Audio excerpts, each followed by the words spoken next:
Oh that one's God. drilled deep to right field. Hurts going deep for it all. Devontae Smith. He has been fantastic in this fourth. Wow. A break in on goal, and he scores.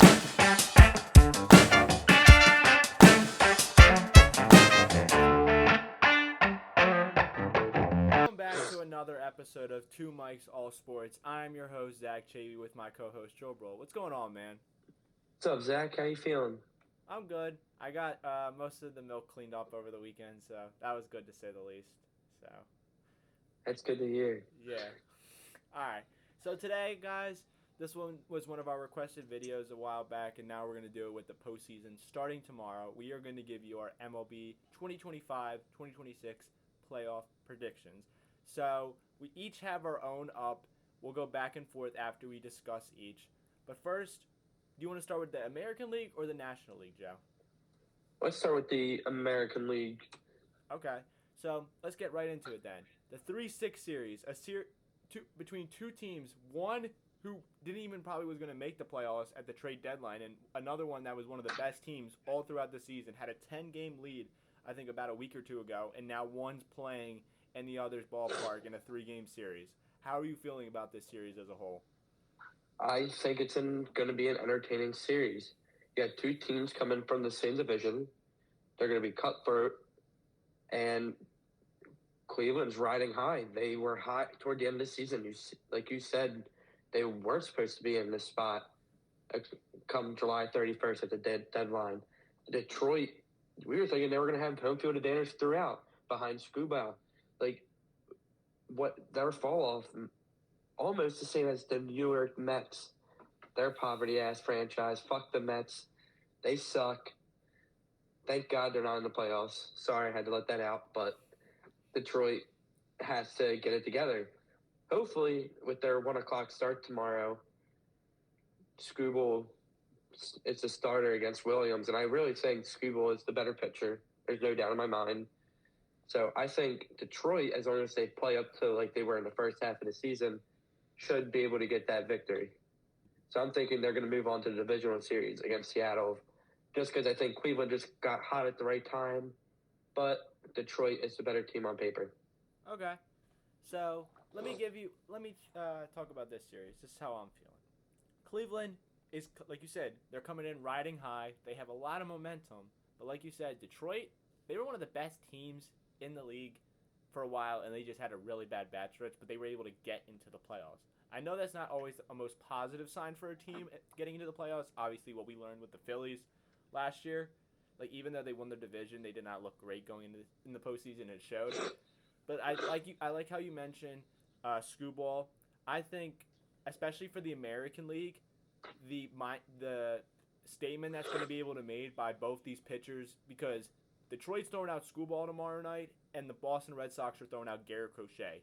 If I'm Detroit and Boston, game ones are must win. You have to make a statement. You have to go up 1-0 with your best pitchers, because if you don't, you're losing 2-0. I'm gonna be completely frank. Like, I know Detroit has Jack Flaherty behind Scooball, but like still, you don't know what you're gonna get out of him. He hasn't been like the best after coming back after winning the World Series with the Dodgers. But I ultimately do think Detroit wins this series. I just think overall they are the better team. I think, yes, having a cold stretch to end the season is never great, but they were in the dance before last year. They took Cleveland to 5 games last year, if I'm not mistaken, and this is a better team than was last year, and a more experienced team. Guys like Riley Green, they brought in Gleyber Torres. They have guys all over. They have Spencer Torkelson. They have, like, Javi Baez was good for a stretch. I know he's come back down to earth now, like what we expect out of Javi Baez. But they had pieces all throughout that team. And Zach McKinstry, too. You can't forget about him, too. He's been a great utility guy for them. And then their rotation is solid, and their bullpen is good enough to win them this type of series. I think Cleveland will keep it close. Don't be surprised if both American League series go the full way, the 3 games. But I do think Detroit's experience and the way they were able to take a Cleveland team that was better last year compared to this year to 5 games, I think that's ultimately what's going to help them win this series and get to Seattle. So, yeah, just one more thing. I'm just looking at the stats now, like comparing the pitchers for the slate for this wild card matchup. after Williams, who has a 3.06 ERA through 17 starts, their second pitcher, Tanner Beebe, Logan Allen, who are probably going to end up throwing, both have +4 ERAs. But even Kate Smith, who's only pitched in 13 games, and Joey Cantillo, who only pitched in 8, who have their lowest ERAs, haven't really shown much. So just even in their bullpens aren't really that good. So I feel like the fact that Detroit is big on getting into the bullpen early in the games and making teams waste their pitchers, getting them early runs on the board might be beneficial for them. Yeah, I definitely think that is something to keep note of. I think Cleveland's obviously they got a huge hit with Emmanuel Clase. He's not going to be able to pitch for them in the postseason. Like we haven't even heard anything about him since that whole scandal. And like Luis Ortiz, that's his name. He was also part of it, so he was pitching well for them. So they've been both knocked out. But like you said, Cleveland's rotation, like their starting rotation, just reminds me of a bunch of guys that you don't know about but can give you good innings. Detroit's offense can be really good at times, and the way Riley Green's been able to play this year, he's really taken a step forward, and I really like him as that main guy for the Tigers' offense. And at the end of the day, I just think Cleveland, they didn't make any moves at the deadline, and that's expecting not to make the playoffs, and I think that's going to be a main reason why they won't be able to, one, have good offense, and two, their pitching won't be able to carry them to enough wins to win the series. So, but moving on to the next series, we have another division matchup, two AL East teams. How are you feeling about this series, Joe, in the Bronx? I really like the Boston Red Sox. I think they have a good young team. Keyword there is young. I feel like New York has been in this situation before. They're more mature. I feel like their pitching has that edge, even with the starters of Garrett Crochet on Boston pitching game 1. I just feel like, don't get me wrong, in a couple of years, I think Boston might go back and win the World Series again. But their team, I think, is too young, too immature to win right now. Is it possible for them to win? Yes, anything's possible in October. We've seen that in years past. But I'm going to take the favorite choice again and pick the New York Yankees to defeat Boston in 3 games. Okay. I think that's very reasonable. I think it's definitely something that could happen. And ultimately, I have to disagree with you, though. Ooh. Boston, you bring up Boston's youth, yes. But they've been playing better without Rafael Devers. This is a new era of Boston Red Sox baseball. When they traded him and got him out the door, they said goodbye to the 2018 World Series team and said that this is the new era of Red Sox baseball. They have their ace, Garrett Crochet, who's been amazing, a trade that they got. Basically, their new Chris Sale, I think, in a sense, because they got Chris Sale for nothing when they got him from the White Sox. It kind of seems the same way with Crochet. He's been great.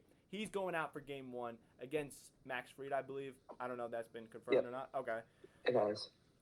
But something that I think is very important, the resurgence of Aroldis Chapman. Dude is 39, 40 years old, still throwing 100, and I think he finished with like a 170, 160 ERA. Like, he was throwing absolute heaters, and he was getting consistent outs. Like, I think there was a streak for a few weeks. He didn't give up a single run. Maybe even a month he didn't give up a single run.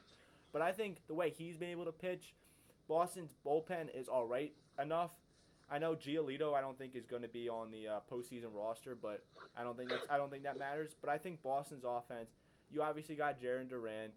You brought up these young prospects, and I just think the offense as a whole has been good enough for them. And then Trevor Story has been solid for them. Like, I think even though Boston's young, I do think their pitching and their bullpen will be able to get them past the Yankees. And I know the Yankees made a lot of moves, their bullpen, but I'm calling this right now. The bullpen looked better to end the season. The bullpen is going to be the reason they lose this game.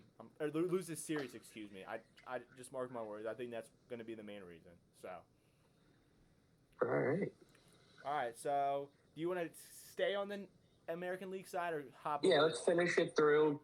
I feel like it'll be better if we give all our AL thoughts and then go to the NL side just so we could kind of keep pace and not jump around from side to side. Okay. Go ahead then.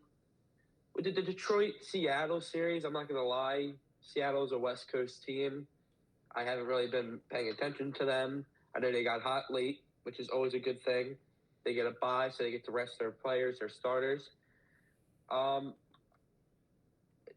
Detroit's pitching, I think, like you were saying before, after Scooble and Flaherty, they don't have much of anybody else. I think that Seattle will come away with this victory in 6 games if Detroit even takes them that far. Because I think they're going to take one at home, get that momentum, maybe go back to back 2-2. But I don't see it coming either. Seattle beats Detroit in Detroit, or they take it when they go back to Game 5. So I have confidence in Seattle taking this one home. Okay. And I like to disagree with you, but Seattle just made too many trade acquisitions. I know Eugenio Suarez has not been as good ever since he got to Seattle, and you kind of expected that. That was just like an outlier for him. Like, he got to Seattle and came back down to earth. But then they also have Josh Naylor, and their pitching rotation is disgusting. Detroit's offense, I said, is good, but it also could be very bad at sometimes. And this pitching rotation is so deep, and throughout a 7-game series, I think the lack of depth that Detroit has in pitching after Flaherty and Screwball is going to come back to bite them, because they have J-Rod, they have Randy Arozarena, who's been built for October, Cal Raleigh, they have Josh Naylor, Jorge Polanco has had a bounce-back year. They bring in Eugenio Suarez, and then they have guys out in the – they have George Kirby, they have Logan Gilbert, they have guys on top of guys, Luis Castillo. They're so deep and can throw any of them out at any time and give you 6 to 7 shutout innings. It's plain and simple. But like I said, I do have Seattle winning. I think it's pretty self-explanatory. This team was built for October, and they were built to win a World Series, and I at least had them going to the championship series for now. But moving on to what you have, the Yankees and the Blue Jays. What do you like in this series, and who do you ultimately have winning? I ultimately have New York. They're going to ride. You have that big of a rivalry in the divisions in the wild card series. I'm sorry, with them too, Boston and New York. I feel like whoever comes out of that series is going to end up going to the ALCS, just based off the fact, hey, we just beat our rivals for the past 50, 60 years. We had that go fuck yourself mentality. And then again, you're playing a AL East team and the Blue Jays. So I think, especially with the rotation, I think it's all about pitching. And I think the pitching matchups are heavily favored toward New York here. You have Chris Bassett, who's always a good pitcher, Gausman, who's been their ace this year so far. But after them two, you have Barrios, who's putting up a 4.17 ERA through 31 starts. And you have Lauer, who's put up 3.18. So your pitchers are giving up these runs. And then in October, if you go down early, you got to start thinking to yourself, can we get back in this game? Or do we have to try to fight tomorrow to tie up the series? Because we saw what happened last year. Phillies gave up that lead early in Game 1. They had to fight back in Game 2, walked it off. Then they went to New York, and what happened? New York shut the door out of their home crowd. This could very much happen to Toronto. Yeah.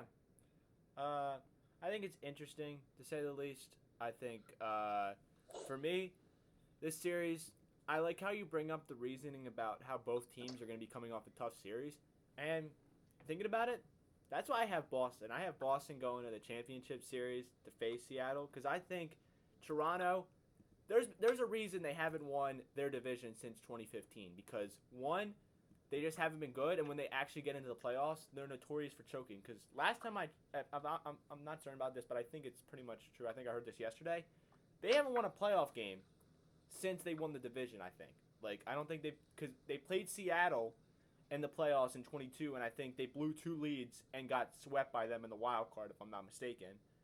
And then I believe they played Minnesota a few years ago, or Minnesota the following year, and lost to them in the wild card. But either way, they haven't been able to win, I think, a playoff game in the past 10 years. And I don't think it's going to – I think it's – obviously they're not going to get swept, but them winning a series is not going to change, I don't think, at least. So I do have Boston.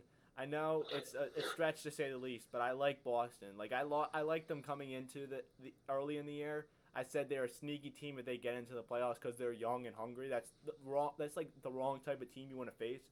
But I just think Boston has the ability, has a good enough team to get to the championship series. Because if I'm being honest, and I don't know if you agree with me on this, they look 10 times better after they traded Rafael Devers, which is crazy to say. So.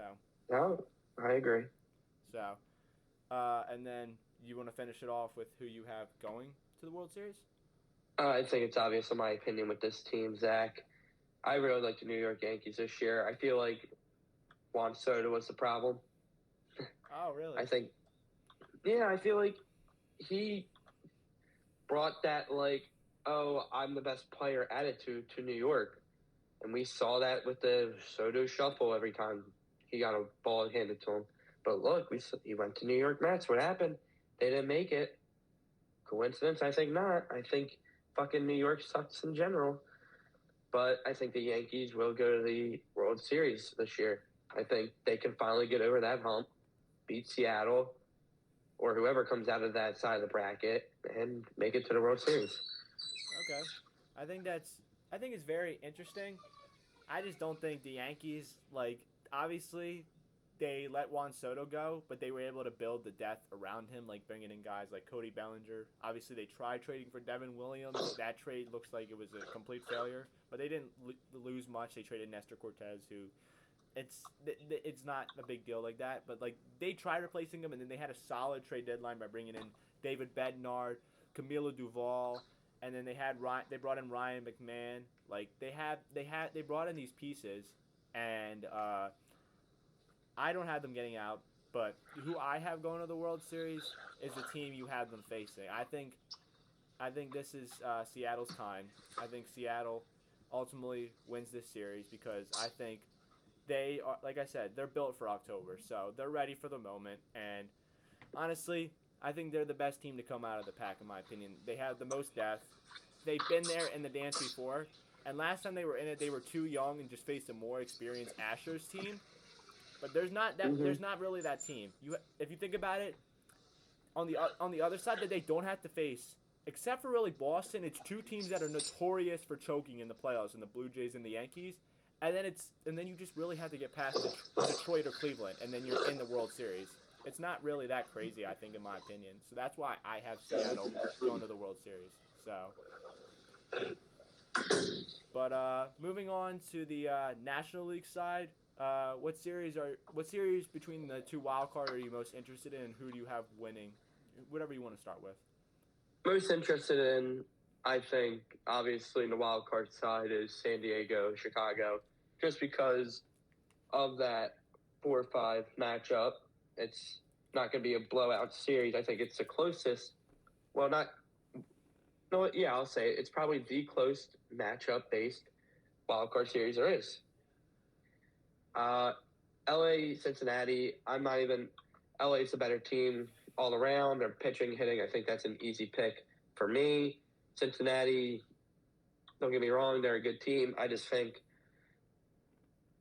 they shouldn't be in the play. Like, whoever that 16 coming in was, the Mets or Cincinnati, they both had troubles all year of making errors, not staying consistent. They're not getting hot at the right time either. They just got lucky. The fact that the Mets choked, they were able to capitalize on the lower level teams, unlike New York did, and able to clinch that 6th spot. So I think LA gets that easy divisional series win to start off the NL side of the wild card series. Okay. I do like how you mentioned that I think San Diego and Chicago could be the more interesting one. I think the Reds are going to give them a fight.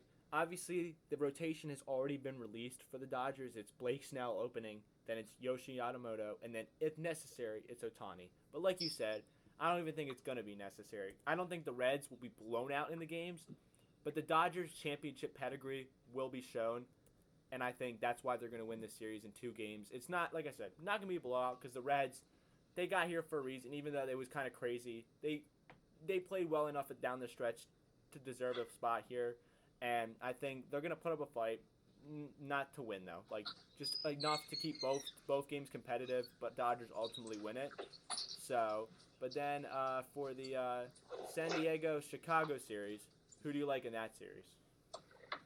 I like San Diego. I think they stayed hot all season. They haven't really lost a lot of games, so I do think that they're going to be the easy pick here. But I think this game will go to 3. It's not even a doubt in my mind. They're both star-studded teams, so I think this game has a very possibility of a chance to make it this far. Okay. And I would have to agree with you. I mentioned this to you in the last Phillies Talk episode. I think San Diego is one of the most dangerous teams, if not the most dangerous team in the postseason because of their bullpen. Estrada, Suarez, Mason Miller, for crying out loud. Their bullpen is so deep, and then their offense, even though Fernando Tatis and Manny Machado had off years, they always can step it up in the postseason.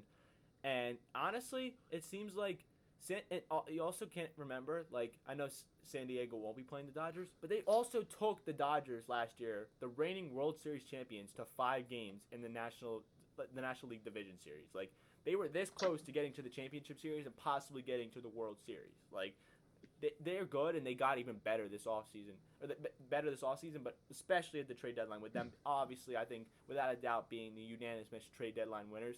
I do believe Ramon Laureano is on the IL, which is a huge loss for them because he's been a great acquisition ever since he got there. But they have enough guys with Jackson Merrill, Fernando Tatis Jr., Drake Cronenworth, Luis Arraez, Manny Machado.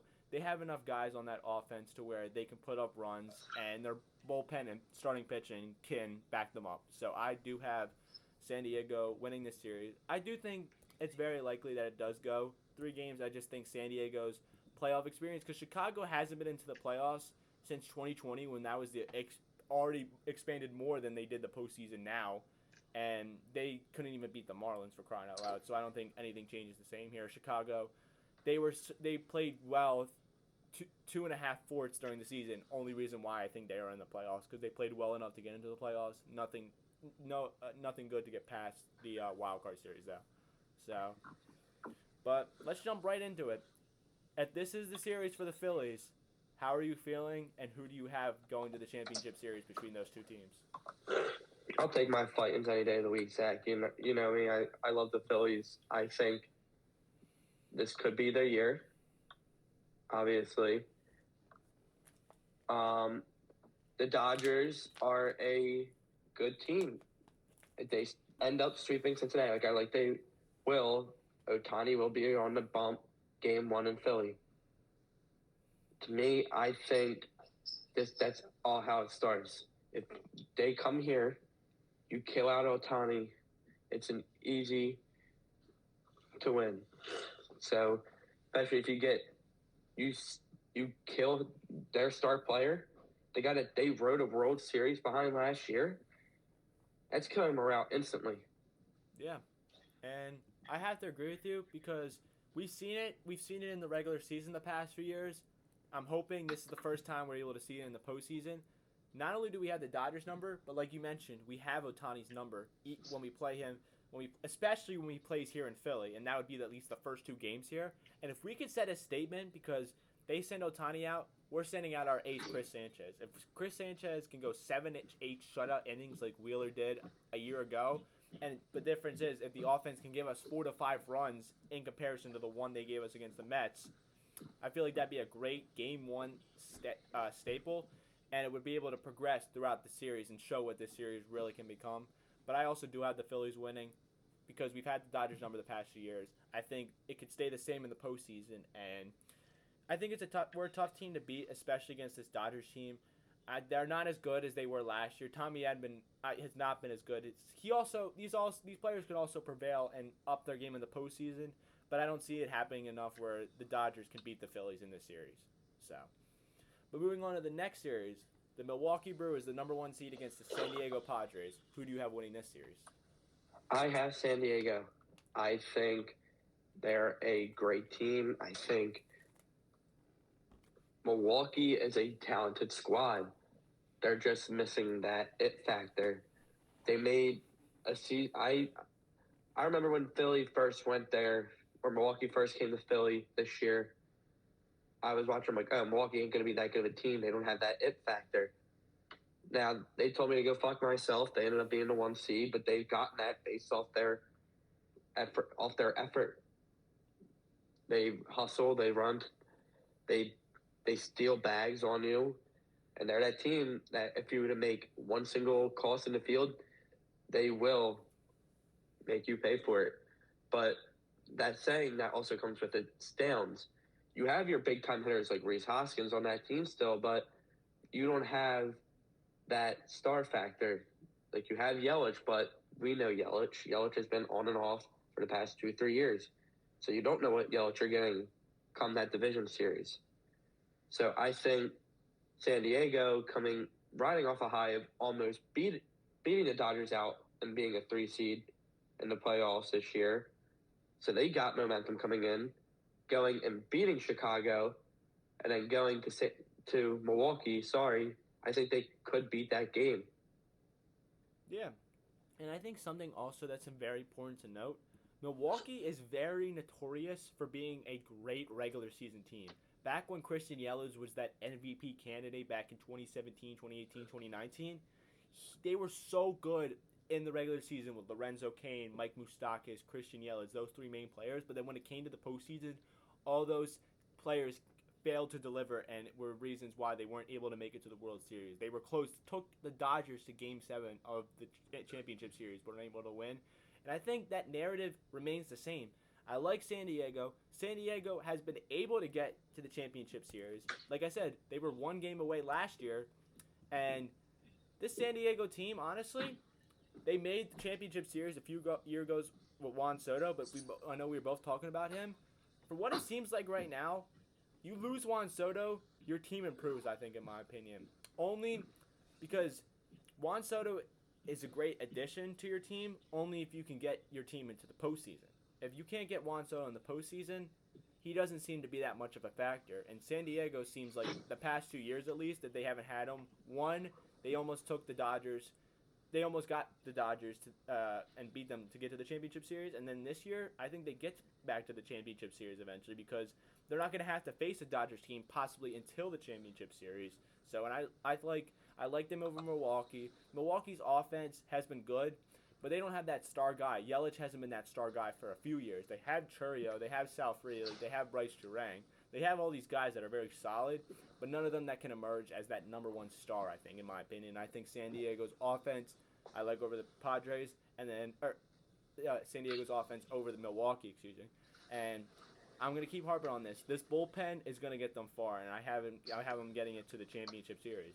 So, but now with us both having the same exact championship series, who do you have prevailing in this 2022 rematch of the National League Championship Series? I have the Titans. I think their 1-2-3 punch is lethal. If Sanchez can be the guy we know who can pitch 7 to 8 innings, shutout, that's big. If Suarez can be that postseason killer that we know he is, that is going to be big. And if Luzardo can have that 7-inning, no-hit, perfect game bid like he did a couple weeks ago, you're looking at possibly one of the greatest 1-2-3 punches without their ace even being a question in here because Zach Wheeler being out with a blood clot injury. Yeah. I think it's... But I'm sorry. But I was just saying, the one main thing that is going to kill them is their bullpen. If their bullpen decides to show up, it should be an easy series. Phillies can take it in 5. Phillies can take it in 6. But if their bullpen decides to let go of games late, giving up 1 or 2 home runs, walking guys, not getting into competitive at-bats, not making plays in the field, San Diego can easily take this game because they will. Whoever comes out of that other side of the bracket with Milwaukee or San Diego, they will make you pay for those mistakes. It's October. You got to be perfect. Yeah. And I like how you finished off with perfection, because I think that's what the Phillies are going to need to do to beat the Padres if this is a hypothetical series. They're going to need to be perfect in every aspect. I think the bullpen, if they get into games where it's a 1 or 2 lead on either side, even if we have the lead, I'm liking the Padres in those games more than I like the Phillies just because their depth of bullpen. Obviously, we brought in Johan Duran, who's been great, but I still am iffy about everyone else in the bullpen, even though you have Strom's been all right. David Robertson is good, but he puts you in a lot of stressful situations where eventually he's just going to let one explode and it's going to be a bad inning. And for that reason, I know you're not going to agree with me, but I do have San Diego beating the Phillies. I know it hurts me to say this as a Phillies fan. People are gonna call me not a true fan in the comments. I don't care. No, Zach, we get it. You don't like Red October. You don't like seeing the Phillies succeed. But no, we understand. You don't want to see a party on Broad. You're not with your guys. You don't think they're gonna win. But we get it. No, it's okay. Okay, bro. But if you learned anything from last year, I told you we were losing to the Mets, and no one wanted to listen. So. But yeah, well, fuck you too, because the Mets fucking suck and they're not even in the playoffs this year. I know. All right, but that's besides the point. You guys can hate you guys can hate me all you want in the comments. I look at things. Yes, they're my favorite team, but I'm not going to be biased when I know a team's better than us, and San Diego is better than us. I think it's very plain and simple, and I have San Diego and Seattle in my World Series, and Joe has the Phillies and Yankees. 2009 rematch, Joe. Do the Yankees win another one, or do the Phillies finally prevail with this core? Phillies prevail. We get a second parade on Broad in the 2025 calendar year, and I think this is their year. I think as long as they have all the right keys to success, like we've been saying for the past few years, you have Turner coming back, Bader, who's been hot recently, Schwarber, you know what he can do, Harper, Real Muto, one of the best catchers in baseball. You're not going to be able to run on him. You have that hole at third base with Bohm, but you got Stott. You got your bench guys. I've been saying this for a while. Whenever we talk about the Phillies, had been crucial. You have to be able to have them come out whenever they're called upon. Otto Kemp, Mundo Sosa having a 3-homer game the other day. That's what you need to win a World Series. It's not about the starting 9. It's about who's on the bench and who can you get in case somebody goes down. Yeah, I think it's what needs to happen if the Phillies want to win a World Series. They need to have guys step up that are not the key players. And the key players, the players I classify as key players are Harper, Schwarber, Turner, and even Harrison Bader. Harrison Bader has been better as of late, and I feel like he's one of those key players that, like, he's going to give you, like, he's not going to be as consistent as the top 3, but he's very close with them and was great when Turner was out for that period of time and gave us a great spark, and I think he'll be able to continue that. But obviously, with me having a different World Series, dude, this bullpen is so good. I'm riding them all the way to the World Series. I have the San Diego Padres winning the World Series over the Seattle Mariners. Bullpens can win you championships. Like, if you have a deep enough bullpen that has been consistent and giving you good innings, it could get you far. And I have it getting San Diego all the way, finishing with a World Series championship. And it literally just comes down to an offense that can be really good and can turn up the level of heat in the postseason. And I think they'll be able to do that against Seattle. They'll be able to get to their pitching. And once it gets to those later innings and those games are maybe 2-3 runs, if it's a 2-3 run game majority of the series, I like San Diego more than I like Seattle. So to recap, Joe's World Series prediction, Yankees, Phillies prevail and win the World Series with this core towards the very end. Yes, sir. Mine, Seattle, San Diego wins the World Series. How would you like to recap this as a whole, Joe? I think nothing is set. All these teams had their struggles during the year. All these teams haven't had a clean slate. Like, nobody has been that perfect team this year. Last year was the Dodgers, a 100-win team. They have had everything that they needed. This year, they're all even. It's not easy to predict the winner this year. Yeah, I agree. I think it's going to definitely be close.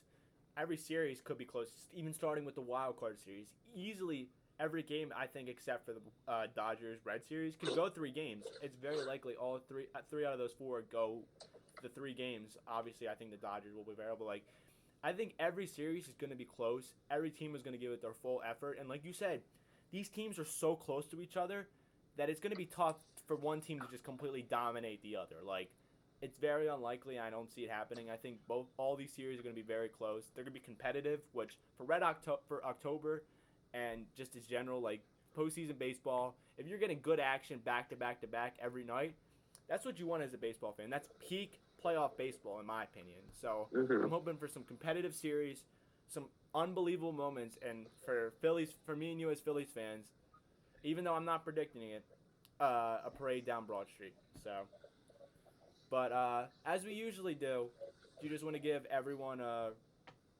what to look forward to for the rest of the week, I guess, in a sense? Well, you guys are in store for a busy week. There's a lot of stuff going on. Obviously, we didn't go live yesterday. That's on me. I was tired. But we are going to do a week 4 reaction to the Eagles Wednesday. We're going to record that. It could be out to you by Wednesday night or early Thursday. But Thursday, 7 o'clock, Flyers versus the Panthers. It's going to be the first game of the regular season. So we're going to do a nice little 10, 15-minute section on them, just giving you guys our thoughts and analysis on how we think the Flyers season will go. So just be on the lookout for that. Yeah.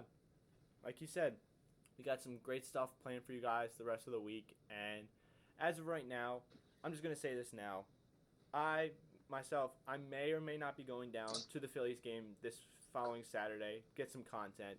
That's still in the works possibly. We'll see if it happens. But if it does, make sure to have your notifications turned on. Make sure to be liked and subscribed. Because you saw it. We're willing to do everything. You saw what I did last Friday once we got to 200 subscribers. But like I said at the end of the video and how I'm going to end this video, Road to 300 starts now.